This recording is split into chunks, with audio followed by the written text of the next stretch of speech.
بسم اللہ الرحمن الرحیم۔ یہ بات منقول ہے کہ ایک اسرائیلی شخص نے تحصیل علم کے لیے نکلا اور اس کی خبر ان کے نبی کو پہنچی اور انہوں نے اس شخص کو طلب کیا۔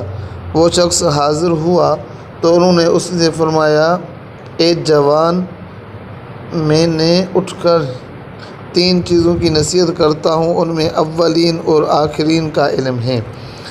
نمبر 1، ظاہر و باطن میں اللہ تعالیٰ سے ڈرتے رہنا، اپنی زبان کو مخلوق سے روک لینا اور خیرض کے بغیر ان کا ذکر نہ کرنا۔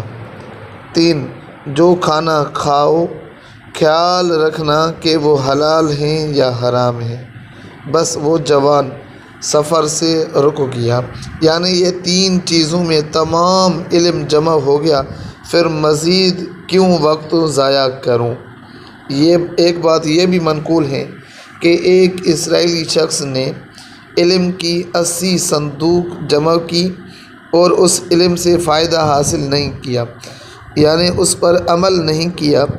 اللہ تعالیٰ نے ان کے نبی کے پاس وحی بھیجی کہ تو جتنا چاہے علم جمع کر لے، جب تک 3 چیزوں پر عمل نہ کرے تجھے کوئی نفع نہیں ہوگا۔ وہ 3 چیزیں یہ ہیں۔ نمبر 1، دنیا سے محبت نہ کریں، اس لیے کہ وہ مومنین کا گھر نہیں۔ نمبر 2، شیطان کی ہم نشینی اختیار نہ کریں، اس لیے کہ وہ مومنین کا رفیق نہیں۔ تیسری بات، کسی کو ایذا نہ پہنچائیں، اس لیے کہ یہ مومنین کا پیشہ نہیں۔